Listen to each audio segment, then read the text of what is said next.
A vocational school is an educational system designed to provide an individual with the set of skills technically required to perform a specific task. High school students have always been encouraged to complete formal education by proceeding to obtain a college degree. This idea has been largely adhered to by our society. Many believe that getting a college degree will help them get a big job, make them more financially stable, and raise their status in the society, as opposed to trade school. This article seeks to discuss the benefits of a trade school over a college degree. Students undertaking a degree program spend quite a lot of money and time taking courses not related to their major. In trade school, however, there are no electives or prerequisite courses. Rather, all resources and time is focused on learning the intended skill. A trade school prepares an individual to hit the workforce and start earning a living in no time.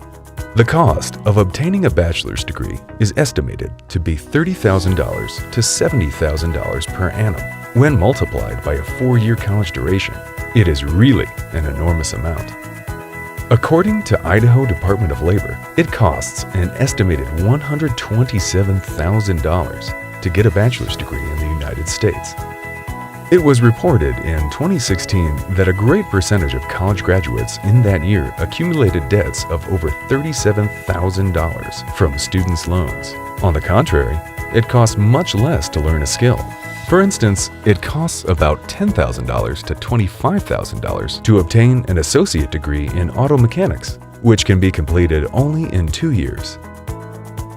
Trade school still has a lot of advantages to it. Some skilled trades are in very high demand, whereas the number of jobs available for college graduates are declining as more students graduate every year, adding to the number of unemployed graduates. A person fully trained in a skill is self-reliant, independent, and has higher job security, unlike a college degree employee whose job is constantly under threat. The question now is, why spend so much time and money for a college degree in anticipation of a not very certain white-collar job that is also being constantly threatened by economic forces, when one can spend very less in little time for a trade skill and become fully financially independent from an early age?